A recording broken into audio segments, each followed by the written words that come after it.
Olá, queridos irmãos e irmãs, amigos e amigas. Estamos aqui juntos mais uma vez para este espaço semanal de estudo da lição da Escola Sabatina. Eu sou o pastor Hélio Carnassale, estamos juntos aqui nos canais dessa Feliz e eu agradeço a Deus por essa oportunidade de cada semana. Espero que você esteja sendo enriquecido e abençoado com o estudo do livro de Êxodo. Eu estou sendo muito abençoado.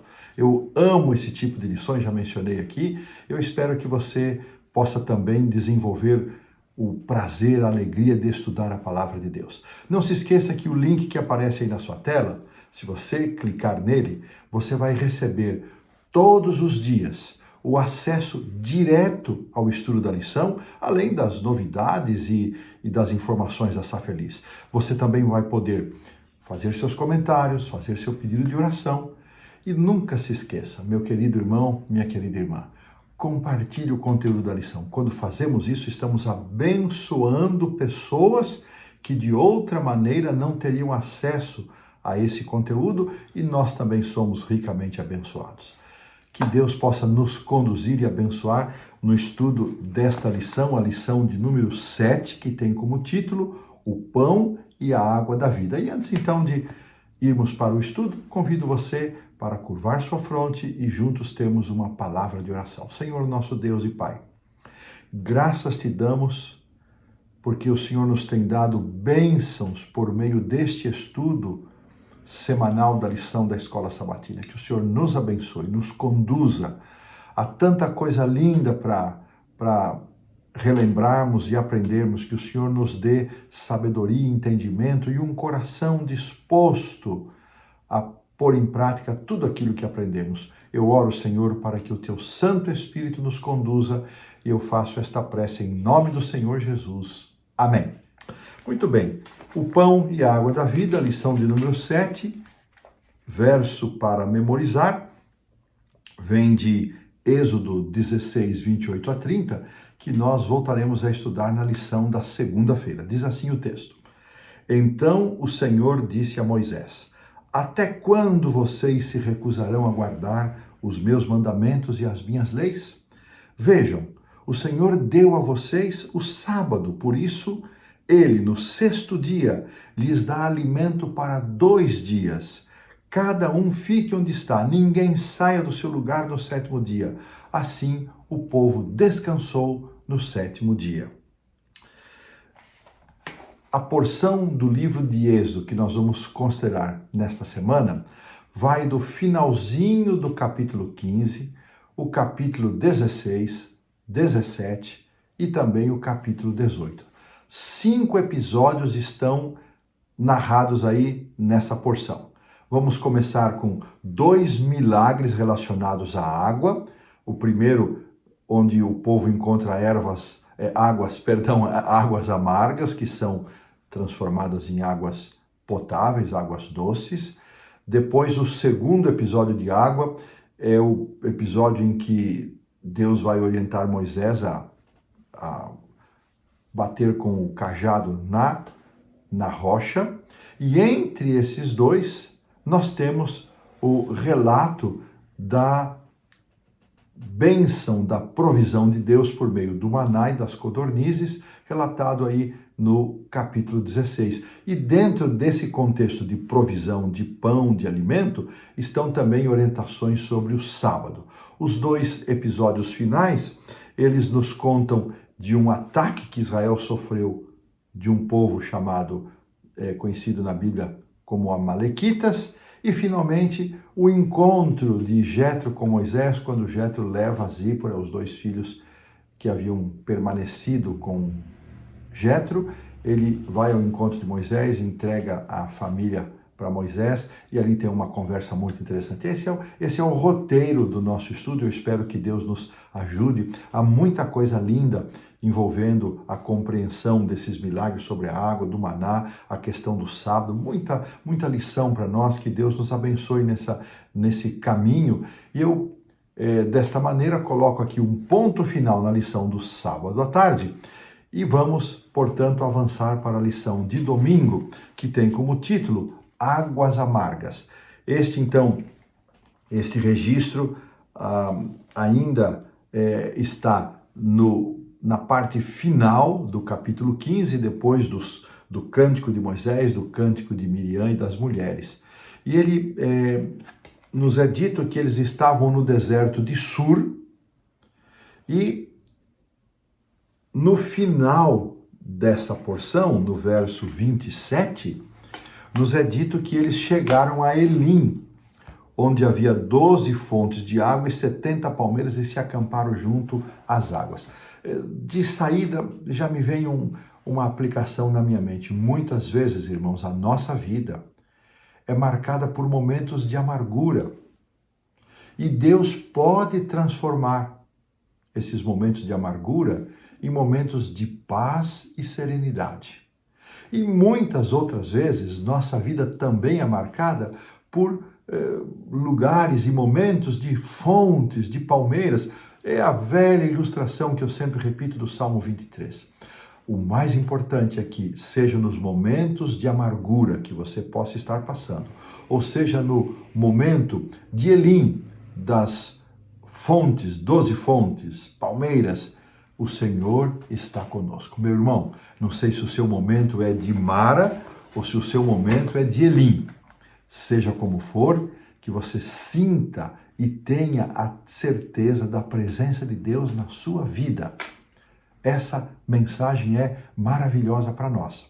E aqui nós vamos perceber que uma palavrinha vai entrar no vocabulário do povo de Israel, que vai marcar, se torna uma palavra-chave na caminhada de Israel. Ela está no verso 24 e diz assim: e o povo murmurou contra Moisés. Esta palavra murmuração, que aparece aqui pela primeira vez no relato do livro de Êxodo e que vai marcar outras situações, outros relatos do livro de Êxodo, é um triste registro, porque diante de tudo que o povo havia visto, a saída deles do Egito, a libertação do domínio de Faraó, a passagem do Mar Vermelho, a destruição do mais poderoso exército do mundo daquela época, da mais importante nação daquela época, a destruição destes soldados, desse exército com seus equipamentos de guerra, nada disso foi suficiente para que o povo, diante de uma provação, expressasse serenidade, confiança e convicção de que Deus faria as provisões. E esta questão da murmuração, irmãos, é uma coisa muito, muito importante para considerarmos se a nossa vida, se a nossa caminhada tem sido uma caminhada de murmuração. A murmuração é um vício desgraçado, é um mal que muitas vezes acompanha as pessoas sem que elas percebam. Elas já incorporaram tanto a murmuração ao seu comportamento que elas não se dão conta que são murmuradores e reclamam simplesmente de tudo ou de quase tudo. Irmãos, 1 Coríntios 10:10 nos diz que, por causa deste pecado, essa geração de israelitas não pôde entrar na terra da promessa. Será que você e eu estamos caindo nessa mesma vala de pecado, da murmuração? Que desgraça, que miséria, que Deus nos cure, que Deus nos livre. Faça uma análise, olhe para si, não olhe para os outros. Olhe para você e veja, tem você sido um murmurador, um reclamão? Reclama de tudo e de todos? Peça a Deus cura para essa desgraça, porque da mesma maneira que a língua murmuradora daquela geração, ou dessa geração de israelitas, não pôde entrar na terra da promessa, muitos dos nossos dias que se entregam a esse vício e a essa postura, essa característica, também ficarão impedidos de entrar na eternidade, irmãos. A coisa é muito séria. E ali o povo foi, reclamou com Moisés, e qual que fez Moisés? Olha que interessante, o povo vai e reclama com ele. E Moisés clama ao Senhor. Por que o povo não clamou ao Senhor? Irmãos, como nós temos feito? Temos murmurado, reclamado ou clamado ao Senhor? Olha, temos uma escolha, temos uma opção.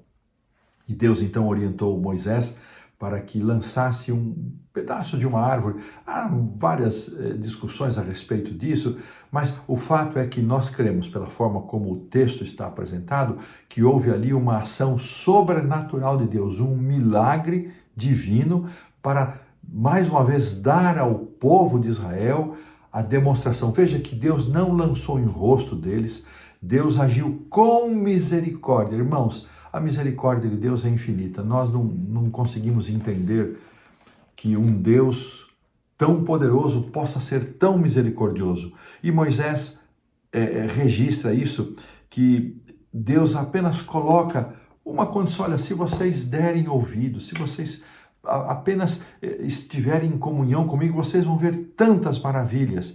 E aqui nesse contexto aparece o verso 26, vou pedir para a produção colocar aí o Êxodo 15, 26. Se ouvires atento a voz do Senhor teu Deus e fizeres o que é reto diante dos seus olhos, e deres ouvido aos seus mandamentos e guardares todos os seus estatutos, nenhuma enfermidade virá sobre ti das que enviei sobre os egípcios, pois eu sou o Senhor que te sara. Essa mensagem foi repetida depois no capítulo 23, verso 25. Irmãos, aprendi aqui estudando a lição que estas enfermidades às quais Deus se refere aqui neste verso era uma referência às pragas. Deus estava dizendo: olha, se vocês derem ouvidos à minha voz, se vocês ouvirem atentamente e puserem em prática as minhas orientações, as pragas, as desgraças que caíram sobre os egípcios não vão cair sobre vocês. Irmãos, que lição linda!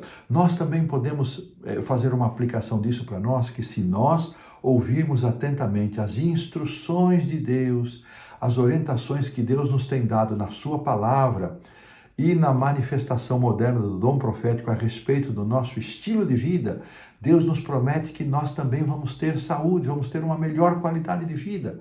Olha que lindo para nós pensarmos.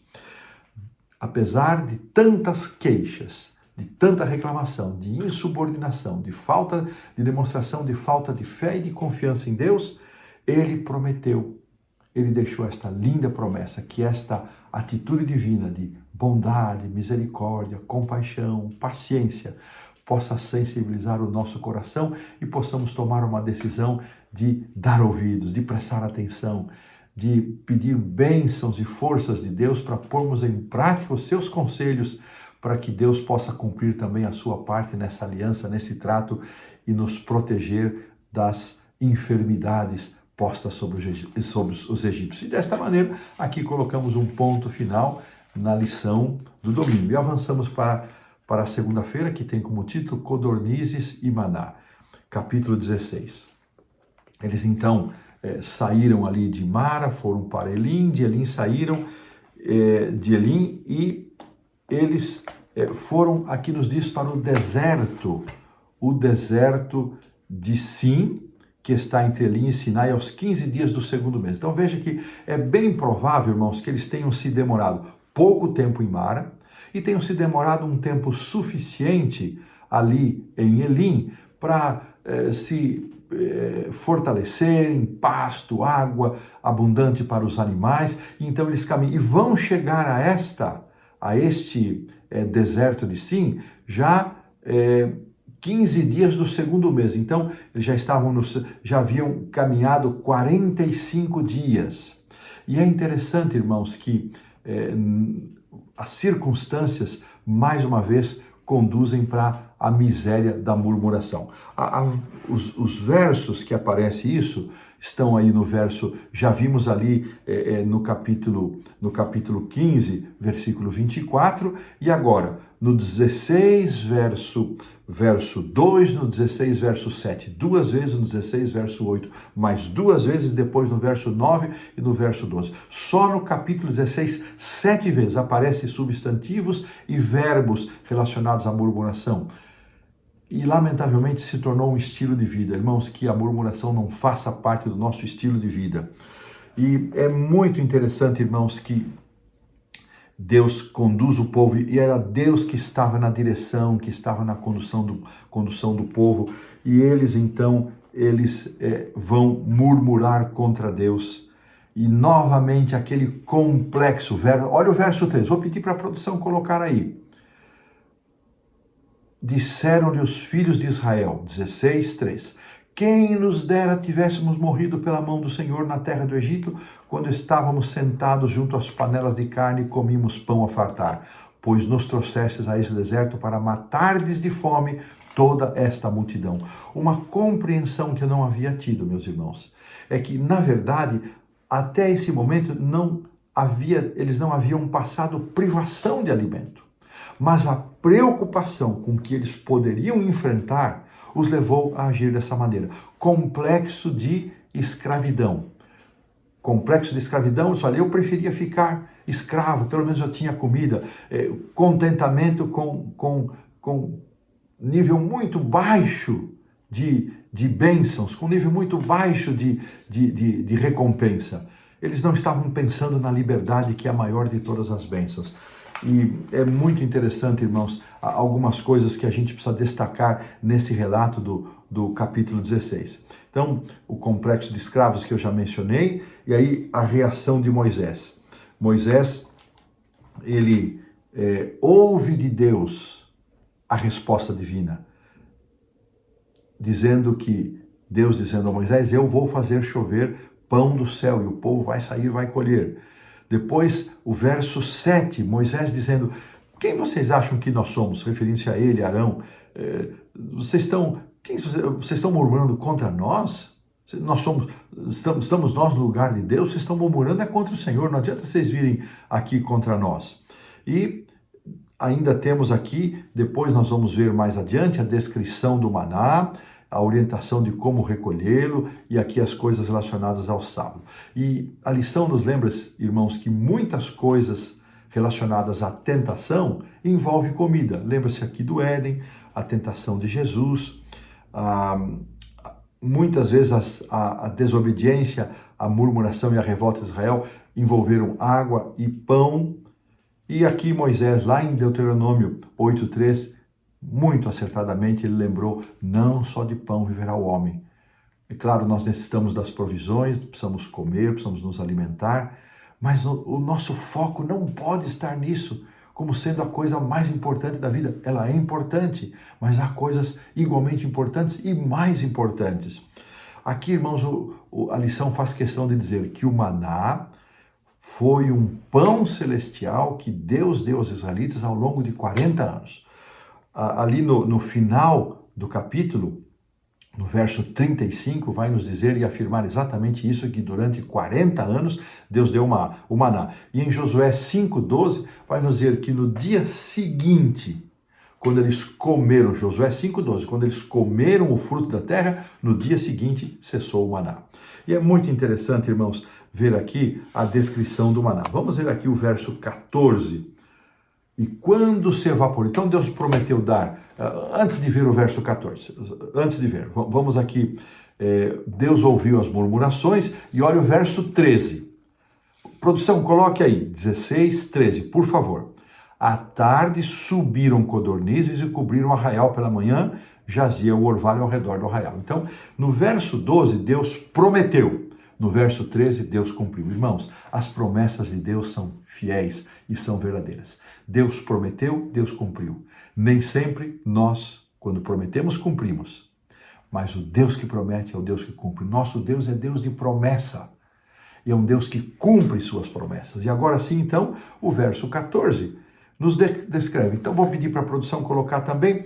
E quando se evaporou o orvalho que caíra na superfície do deserto, restava uma coisa fina, semelhante a escamas, fina como a geada da terra. E o verso 31, igualmente, produção, coloca aí para a gente descrever o maná. Era como, deu-lhe a casa de Israel o nome de maná, e era como semente de coentro, branco e de sabor como bolos de mel. Olha a descrição do maná. E essa foi grande parte da alimentação que eles tiveram. Não foi só isso, mas grande parte. Interessante que o povo pediu carne, Deus deu as codornizes e não fez muitos comentários a respeito disso. 4 milagres aconteciam nas orientações que Deus deu. Então eles disseram, olha, vocês vão antes de falar dos 4 milagres. Vocês vão colher uma porção que vocês consigam comer. Aí Deus sugeriu, olha, utilizem para isso uma medida. E essa medida era 1 gomer por cabeça. Há uma variação aí na interpretação, uns acham que o gomer tem 2 litros, outros acham que tem 3 litros, mas era uma porção que seria suficiente para alimentar uma pessoa. E Deus disse, recolham o suficiente para alimentar uma pessoa. Não deixem sobrar nada para o dia seguinte, porque ele vai estragar, vai dar bichos, vai cheirar mal. Mas no sábado vocês vão recolher, na sexta-feira, no 6º dia, vocês vão recolher pão o suficiente para 2 dias. Então, duas porções, aqui usando a medida do gomer. Podia ser, como já mencionamos, uma variação, mas eram 2 porções. E Deus disse, olha, no 6º dia, vocês vão colher o pão em dobro. Vão usar a porção para o 6º dia e vão guardar para o 7º dia. E no 7º dia, não vai estragar, não vai dar bichos, não vai cheirar mal. Irmãos, com esse gesto da provisão divina, Deus também estava começando a ensinar sobre o sábado. E aqui, irmãos, é muito interessante que pela primeira vez o sábado é mencionado no livro do Êxodo, no livro de Êxodo, perdão. Pela primeira vez é mencionado aqui o sábado, e Deus começa a ensinar, a educar o povo com respeito à guarda do sábado, algo que possivelmente, com quase toda certeza, eles tinham perdido no tempo da escravidão, quando eram forçados a trabalhar. E aqui, irmãos, olha a sequência interessante que vai aparecer aqui. No verso 25, Deus vai ordenar que eles deveriam comer o maná no sábado. E antes, no dia 23, olha, se você quiser cozer, você vai cozer. Se você quiser fazer em água, você vai fazer em água. Se você, enfim, faça do jeito, se você quiser assar, você vai fazer do jeito que você quiser. Veja, irmãos, que Deus deu uma orientação para que eles pudessem comer. Isso tem a ver também com alegria, com satisfação. O sábado devia ser um dia de alegria. E Deus então diz o seguinte, olha as instruções agora, as primeiras coisas em relação ao sábado. 6 dias o colherás, mas o 7º dia, o sábado. Então aqui Deus identifica que o sábado não era qualquer dia, era o 7º dia. Eles colheriam por 6 dias. Por 6 dias Deus daria o pão. E no 7º dia Deus daria o sustento. Quando eles comessem o maná colhido em dobro e deixasse a sobra para o sábado, eles iriam se lembrar que aquela sobra do 6º dia para o 7º dia, para o sábado, que não cheirou mal, que não estragou, que não havia bichos, era a provisão de Deus, era um símbolo do poder e do cuidado de Deus. E aqui, irmãos, no verso 29, vou pedir para a produção colocar também. 16, 29. Considerai, pois, que o Senhor vos deu o sábado. Por isso ele no 6º dia vos dá pão para 2 dias e cada um fique onde está, não saia do seu lugar. Verso 30, assim descansou o povo no 7º dia. Veja que Deus, como ele junta ideias importantíssimas sobre o sábado. Sábado é um dia de alegria, vocês vão comer, preparem do jeito que vocês quiserem, mas comam, desfrutem. Lembre-se que Deus é que deu esse pão, deu para 2 dias. Deus é o provedor, Deus é aquele que supre as suas necessidades. Vocês vão descansar nesse dia, é o 7º, não é qualquer dia. Então, irmãos, muitas lições preciosas aqui para o povo de Israel. E no verso 32, irmãos, aqui nos é dito que foi orientado, e Moisés deu essa orientação a Arão, para que ele enchesse num vaso, pusesse um gomer do maná. E este gomer que acompanhou Israel, e depois, de acordo com Hebreus, capítulo 9, versículo 4, ele esteve também dentro da arca, junto com as tábuas, junto com a vara de Arão que floresceu, estava lá a porção do maná para lembrar que Deus é quem havia tirado eles do cativeiro do Egito e os levado para a terra da promessa. Quanta coisa linda, quanta coisa maravilhosa que nós vemos aqui. E, irmãos, interessante que quando aparece a palavra sábado, ali aparece o Shabá, no verso 23, e quando aparece amanhã é repouso, é o santo sábado do Senhor. Amanhã é repouso, esse repouso é Shabaton. O santo sábado é o Shabá, o Sabaton, o descanso, Shabá, o sábado. Deus estava dando esta orientação e esse é um sinal perpétuo. Irmãos, como temos nos conduzido em relação à guarda do sábado? Este é um sinal que identifica o povo de Deus nestes dias e será muito mais ainda intensificado à medida em que nós caminhamos para os tempos finais e terá um viés escatológico porque haverá uma ordem, um mandamento para que esse dia seja mudado, a adoração deste dia seja mudada para um falso sábado. Só aqueles que permanecerem fiéis na guarda do sábado hoje, de pôr do sol da sexta-feira ao pôr do sol do sábado, é que poderão permanecer fiéis quando esta aprovação final chegar. Irmãos, e da mesma forma como saíram ali alguns israelitas para ver se tinha maná no sábado, é possível que alguns de nós deem as suas escapadas aí no sábado. E quem de nós é perfeito, irmãos, para dizer, não, eu sou irrepreensível no sábado. Vez por outra, nós também involuntariamente pecamos, caímos. Mas esse grupo que saiu, eles saíram como rebeldia. Meu irmão, não seja rebelde. Se você tropeçar acidentalmente, perder um horário de pôr do sol, ou fizer alguma coisa que tire você da consagração do sábado, reconheça, peça perdão a Deus, renove seu compromisso, mas não seja rebelde. Se você está sendo rebelde, pisando no sábado intencionalmente, que esta palavra, esta mensagem possa alcançar o seu coração e pela graça do Senhor Jesus Cristo, você reconheça o seu pecado, reconheça o seu erro, reconsagre-se a Deus, renove o seu compromisso com Deus para uma guarda fiel do sábado, porque Deus deseja fazer por nós muito mais do que Ele fez pelo seu povo de Israel, nos abençoar, nos proteger, e o sábado é essa identificação, é esse sinal. Isso não é salvação pelas obras, isso não é justificação pelas obras, isso é uma resposta ao Deus Salvador que nos deseja libertar, que nos deseja redimir e nos conduzir para a vida eterna. E desta maneira, colocamos assim um ponto final na lição da segunda-feira e avançamos para a terça, a água da rocha. Se o maná, a quem Jesus chamou de pão do céu, lá em João 6,31,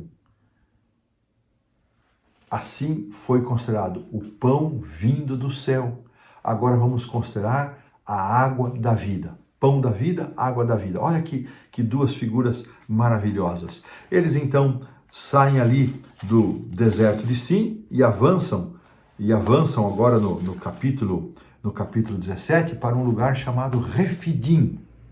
E ali novamente, o povo murmurou outra vez, mais um registro. O povo contendeu com Moisés, diz aqui no verso 2, e no verso 4, Moisés diz para Deus, Senhor, esse povo só falta me matar, eles só faltam me apedrejar. E o verso 3 afirma, e o povo murmurou. E então Deus disse, Moisés, você vai passar diante do povo, junto com alguns anciãos, e você vai aqui, está no verso 5, no verso 6, e ele diz, olha, eu estarei diante de ti sobre a rocha em Horebe, e você vai ferir a rocha e dela sairá água para o povo beber. Irmãos, os comentários da lição e os comentários de Ellen White nos dizem que Cristo era aquele que estava ali. E foi Cristo, não foi a vara de Moisés que feriu a rocha, que tinha poder para extrair água daquela rocha. Era o poder do Senhor Jesus Cristo simbolizado naquela vara de Moisés que Deus já havia usado lá nas pragas do Egito, que Deus havia usado para abrir o Mar Vermelho, mas o poder não estava na vara, o poder estava em Deus.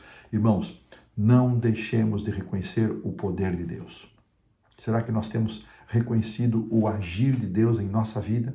Muitas vezes nos acontecem coisas que até nos parecem corriqueiras e normais e deixamos de perceber que Deus está por trás, porque toda boa dádiva, todo dom perfeito vem do alto, descendo do Pai das luzes, de acordo com Tiago, e nós precisamos reconhecer a fonte de todas as bênçãos que recebemos. Temos sido gratos a Deus por tudo aquilo que recebemos, ou passamos pela vida sem perceber, irmãos, as bênçãos maravilhosas, as pequenas coisas, as grandes coisas que Deus faz por nós? Que os nossos olhos se abram para reconhecermos e agradecermos a Deus.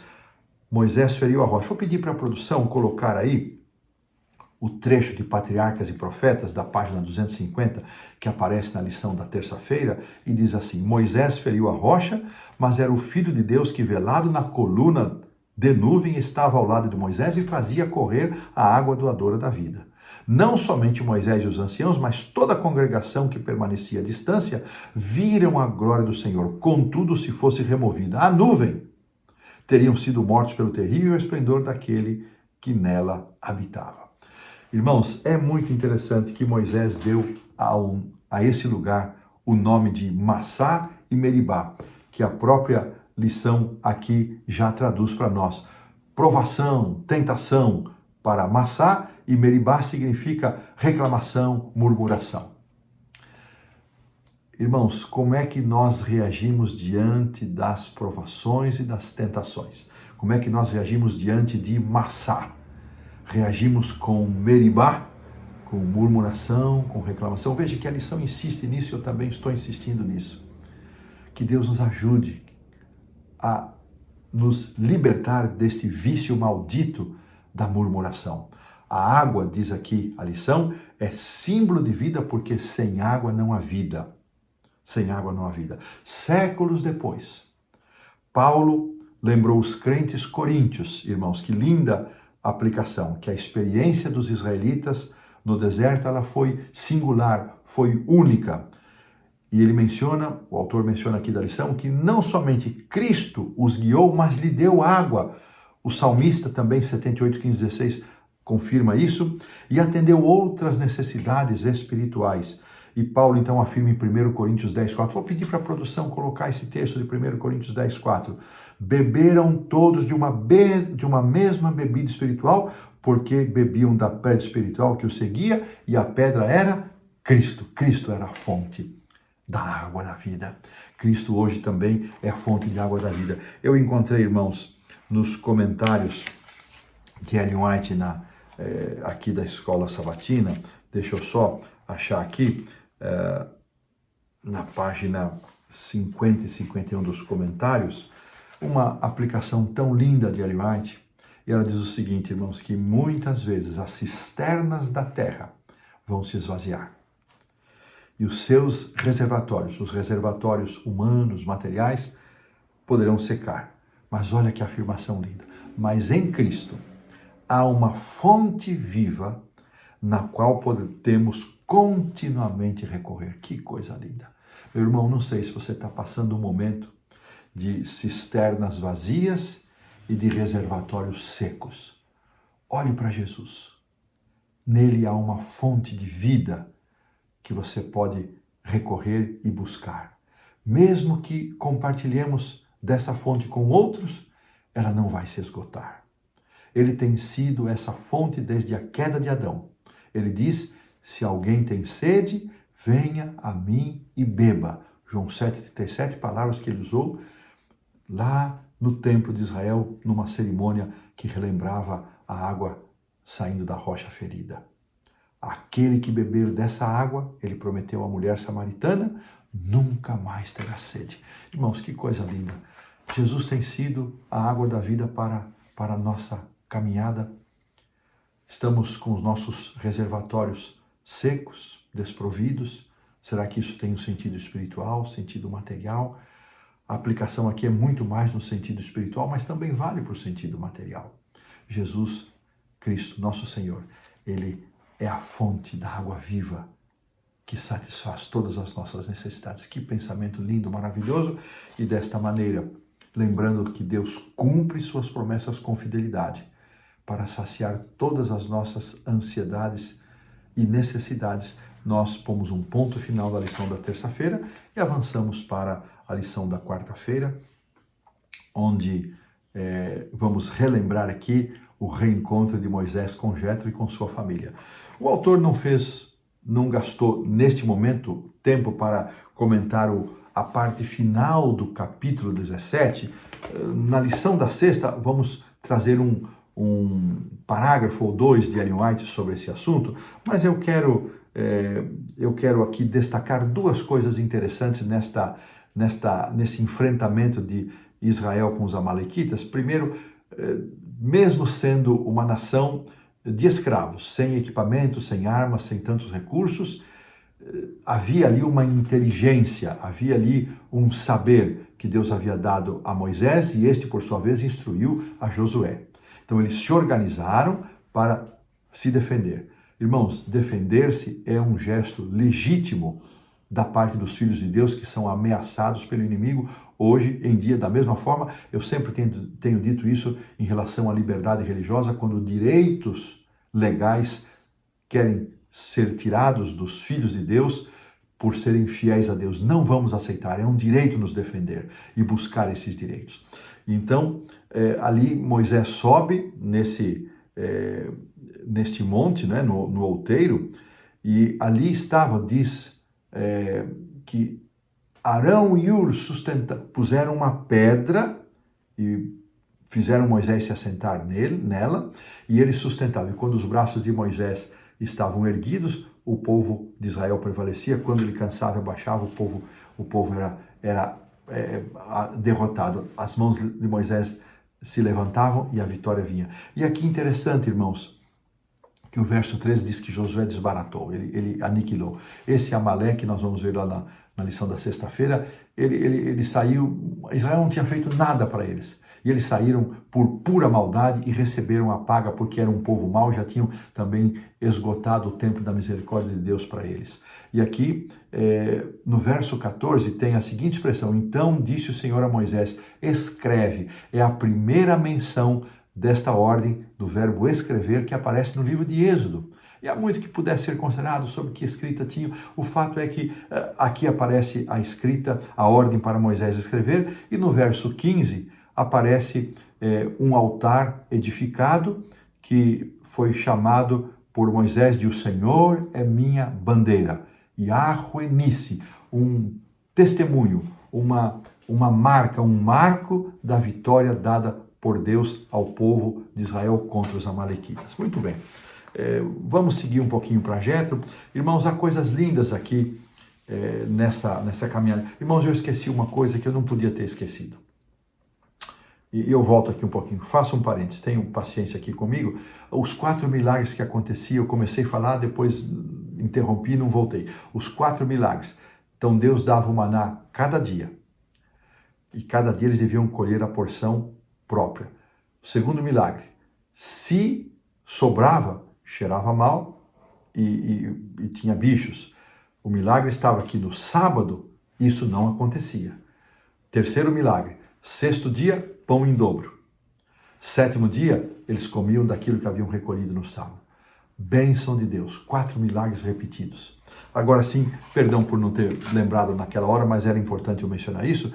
E agora sim, Jétro se reencontra com Moisés. Veja aqui a alegria de Moisés em reencontrar a Jétro. Ele reencontra sua família, sua esposa, seus filhos. Lembrando que Gerson, seu primogênito, tem como significado desterro. Então, o nascimento de Gerson foi um consolo para o desterro de Moisés, para o fato de ele estar longe da sua família, dos seus irmãos, do seu povo, e não poder fazer aquilo que ele tensionou fazer, que era libertar o povo. Então Deus o consolou com Gerson. Eliezer, que possivelmente foi um menino não circuncidado daquela experiência, tem como significado Deus, meu Deus é meu auxílio. Olha que lindos significados. Jétro, que também é chamado de Reuel, que ele vinha descendendo ali do casamento de Abraão com Quetura, Gênesis 25, 1 e 2. Reuel, que também é um outro nome para Jétro, significa amigo de Deus. Olha que coisa linda, que lindos significados. Muito bem, então, quando eles se encontram, Moisés abraça sua esposa e seus filhos, mas ele tem uma longa conversa com Jétro, ele conta todas as coisas que Deus fez. E olha que coisa linda, maravilhosa aqui, que Jétro, quando ouve todas as coisas que Deus tinha feito, ele louva o nome do Senhor, ele louva o nome do Senhor. E depois ali, continuando nas suas atividades, no dia seguinte, Jétro viu a loucura que era a agenda de Moisés. Ele disse: Moisés, isso não está certo. Você agora tem que buscar pessoas que estejam aptas, né? E aqui a lição nos fala, pessoas que temessem a Deus, que fossem confiáveis, que odiassem o ganho desonesto. 3 características. E divide eles em grupos de 1000 de 100, de 50 e 10. Toda coisa pequena eles vão julgar e aquilo que eles não puderem trazem para você. Irmãos, coisas lindas, sábias do conselho de Jétro. Irmãos, eu estou falando aqui para anciãos de igreja, pastores que ainda ficam retendo atividades da igreja, ou mesmo até no ambiente familiar, impedindo que os outros participem. Meu irmão, desde Moisés, não é hora de fazer isso. Solte, liberte, deixa o povo trabalhar. Deixa o povo libera para o povo trabalhar. Moisés fez isso, atendeu o conselho. Humildade de Moisés, irmãos. Ele é um homem preparado para dizer, quem é esse pastor de ovelhas, esse Jétro? Ele era um sacerdote, mas era um homem do deserto, do campo. Moisés foi treinado na sabedoria do Egito? Não, ele teve humildade para aceitar. Irmãos, jovens, queridos jovens, ouçam os mais velhos. E vocês mais velhos, e nós mais velhos, aprendamos também com os jovens. E ele fez isso. Ele pôs em prática este conselho de Jétro, e é muito interessante, irmãos, que o capítulo 18, verso 24 diz isso. Moisés atendeu às palavras de seu sogro e fez tudo quanto lhe dissera. E Moisés escolheu esses homens capazes e procedeu daquela maneira. Que conselho sábio, que conselho divino, que conselho abençoado. Então, desta maneira, colocamos aqui um ponto final na lição da quarta-feira. Avançando para a quinta, o autor preferiu não utilizar o trecho do livro de Êxodo, e ele então faz aqui algumas aplicações, destacando o pão e a água da vida a partir de 1 Coríntios 10, 11, onde ele resgata a palavra de Paulo, dizendo que todas estas coisas sobrevieram como exemplos e foram escritas para nossa advertência sobre quem tem chegado o fim dos tempos. Irmãos, esta é uma instrução pertinente para nós. Nós que vivemos nos fins dos tempos, devemos olhar para as lições do povo de Deus e aprender com essas lições para não cometer os mesmos erros e os mesmos pecados. Nós somos chamados para olhar para o pão da vida, para a água da vida, que é Cristo, a fonte de toda a bênção, e somos também, aqui na própria lição, nos conduz para lembrarmos da experiência de Jesus com a mulher samaritana e lembrarmos da multiplicação de pães que Jesus fez ali em João 4 com a mulher samaritana, eu já mencionei, e em João 6, depois da multiplicação dos pães, houve ali um embate de Jesus com os que estavam interessados apenas no pão material, e ali Jesus destacou 3 vezes que ele é o pão do céu, o pão da vida. E aquele povo rejeitou e muitos dispersaram e deixaram de seguir a Jesus. Será que nós temos reconhecido que Jesus é o pão do céu, é o pão da vida? Assim como o maná no deserto foi o pão do céu, a água da rocha era também a dádiva de Cristo para saciar a sede do seu povo. Além dos aspectos físicos envolvidos ali para o povo de Israel, o pão e a água tinham um significado espiritual. Temos nós sido abençoados por esse significado espiritual? Eu espero que sim. Oro para que sim, e dessa maneira colocamos um ponto final na lição da quinta-feira. Então, avançando para a sexta-feira, mencionei, vou pedir para a produção colocar o primeiro parágrafo, que é um pouquinho longo, mas o ensinamento é precioso e vamos ler, que aparece ali no livro Patriarcas e Profetas. Os amalequitas não desconheciam o caráter de Deus, nem sua soberania. Em vez de o temerem, tiveram oportunidade para isso, ousaram desafiar seu poder, escolheram desafiar. Os atos sobrenaturais realizados por Moisés diante dos egípcios foram assunto de zombaria para o povo de Amaleque, para a gente entender o agir de Deus. E os temores das nações circunvizinhas eram ridicularizados por eles. Fizeram um juramento pelos seus deuses e queriam destruir os hebreus. Eles queriam mostrar que eram melhores e mais fortes que os egípcios. Não haviam sido ofendidos ou ameaçados pelos israelitas. Seu ataque não foi motivado por qualquer provocação que haviam recebido. Foi para manifestar seu ódio e desconfiança para com Deus que procuraram destruir este povo. Que coisa impressionante, que atitude de rebeldia para nós pensarmos e nunca agirmos desta maneira. E aqui, nas perguntas para consideração, aparecem 3, vou mencionar apenas uma. A primeira, Jétro aprendeu sobre o Deus verdadeiro a partir daquilo que Deus, havia feito por seu povo, de acordo com o testemunho de Moisés e o testemunho que ele próprio deu. Por que esse princípio é válido hoje? Jétro não viu as cenas que ocorreram no Egito, mas ele aprendeu sobre Deus, sobre aquilo que Moisés contou. Será que esse tipo de prática ainda é válida hoje? Será que o nosso testemunho dado a alguém pode impactar a vida de alguém? Pode impactar o mundo? A igreja pode impactar o mundo? O que dizemos quando testemunhamos sobre o caráter e a natureza de Deus? Oh, irmãos, que coisa linda, que bênção. Louvamos a Deus por esta lição e eu convido você a curvar sua fronte para a oração de encerramento. Senhor Deus, Pai nosso, graças te damos por tantas lições aprendidas. Que o Senhor Jesus seja verdadeiramente o pão vivo que desceu do céu para a nossa vida, a água da vida que nos mitiga a sede, nos alimenta, nos fortalece, nos cura do pecado e nos prepara para a jornada para a vida eterna. Ouve a nossa oração, fortalece-nos e abençoa-nos em nome do Senhor Jesus. Amém. Um forte abraço, que Deus nos abençoe e até a semana que vem.